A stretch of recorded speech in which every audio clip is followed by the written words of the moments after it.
आगे वो बताते हैं कि जब सभी लोगों ने उसका बिहेवियर देखा तो सभी उसको मिस्टर नो ऑल कहने लगे और वो खुद भी बहुत खुश होता था। उसको ये नहीं लगता था कि सभी लोग मेरा मजाक उड़ा रहे हैं या मेरे साथ एक तरह से कंप्लेंट वे में ये बता रहे हैं कि मुझे को नो ऑल कहा जाता है। वो इसको एज कॉम्प्लीमेंट लेता था। सभी उसको जब बताते थे कि तुम बहुत हार्टी, लोक्विश, आर्गुमेंटेटिव हो, मीन्स वाक पट तर्कशील, उत्साही, ये सारे तुम्हारे अंदर गुण हैं। तो वो इसको कॉम्प्लीमेंट की तरह लेता था। बाकी लोग तो शायद उसका मजाक उड़ाने के लिए कहते थे, लेकिन वो इसको एज कॉम्प्लीमेंट ही लेता था। एफरेंट मीन्स अति उत्साह का उपमान। वो हमेशा ही जोश से भरा रहता था। वो कोई ऐसा टॉपिक नहीं था जिसको वो छोड़ता था। चाहे पॉलिटिक्स की लेनी हो, चाहे कोई लेडीज़ की बात हो, चाहे कोई फैशन की बात हो, चाहे कोई पॉलिटिक्स की बात हो, चाहे कोई घर की बात हो, वो हर काम में ही घुस जाता था।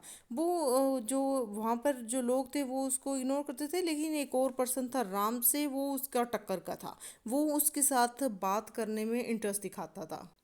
वो वो राम से क्या था, वो नरेटर कहता था मुझे तो ये उसके साथ बात करना ज़्यादा अच्छा नहीं लगता था। लेकिन वो ऐसा पर्सन था राम से जो कि लेवेंटिन्स कोक्शोरनेस, जो कि मतलब ऐसा वो कर्जदार बाऊ टाइप का कह सकते हैं, जिसको कि 100% श्योर होता था मैं जो कहूँगा वो सच ही है। तो वो इस तरह का पर्सन था। The discussion they had there acrimonious and interminable. जो भी वो बातें करते थे उस वो ऐसे मतलब बढ़ते बढ़ते जोश पर, लड़ाई पर ही आ जाती थी। मतलब इतनी वो जोश से बात करते थे कि उन्हें रोक पाना मुश्किल हो जाता था। उनका गुस्सा गुस्सा को कंट्रोल करना मुश्किल हो जाता था। अब आगे रामसे के बारे में बता रहे हैं।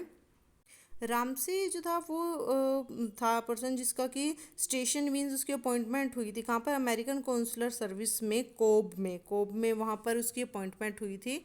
वो 1 साल से अपने घर से दूर था, अपनी पत्नी से दूर था। वो वापस उसने अपना जॉब को ज्वाइन करना था, इसलिए वो न्यूयॉर्क में अपनी वाइफ को लेने के लिए आया था।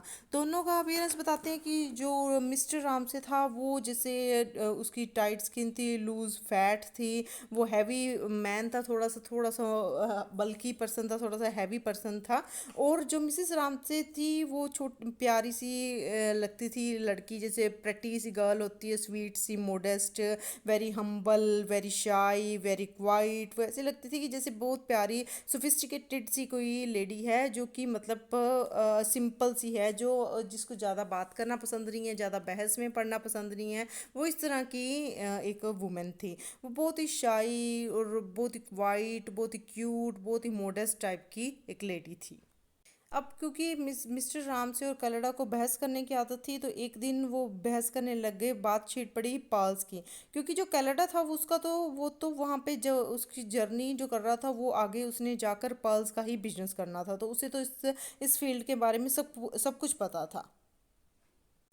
अब जब पर्ल्स की बात चली तो क्योंकि कनाडा को तो आदत थी हर बात के बीच में घुसने की। जब पर्ल्स की बात चली तो कनाडा तो कहने लगा कि मुझे तो सब पता है कि कौन सा जो पर्ल है वो प्योर होता है, कौन सा आर्टिफिशियल होता है, कौन सा कल्चर्ड जो है वो पर्ल है।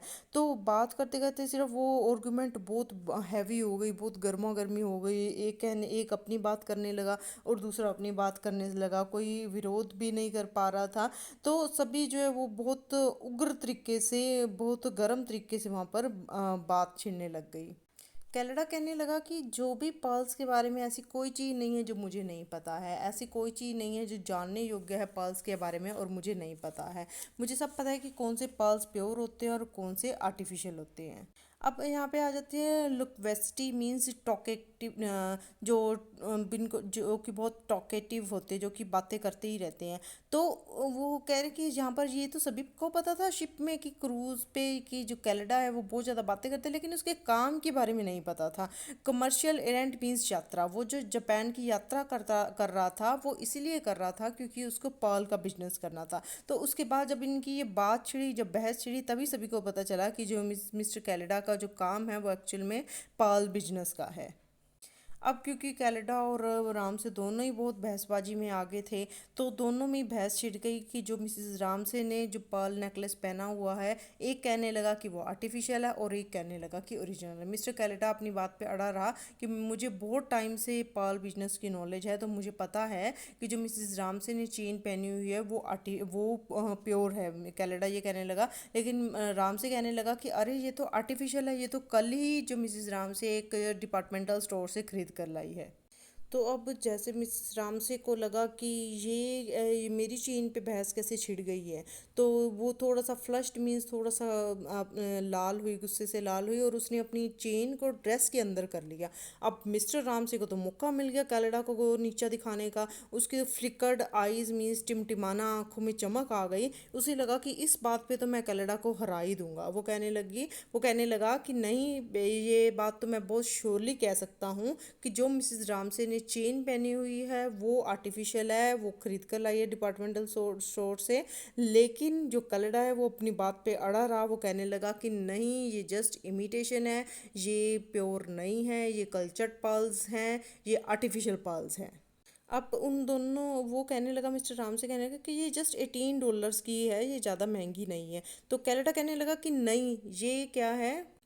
कैलेडा कहने लगा कि चलो हम दोनों शर्त लगाते हैं, बेट लगाते हैं हम $100 की, कि ये जो मिसेस रामसे ने चेन पहनी हुई है ये जस्ट इमिटेशन है, कल्चर्ड पर्ल्स है। अब जो मिसेस रामसे हैं उसको तो जैसे कुछ फील हुआ, कुछ अंदर से लगा कि नहीं ये मेरी चेन के ऊपर क्यों शर्त लगा रहे हैं।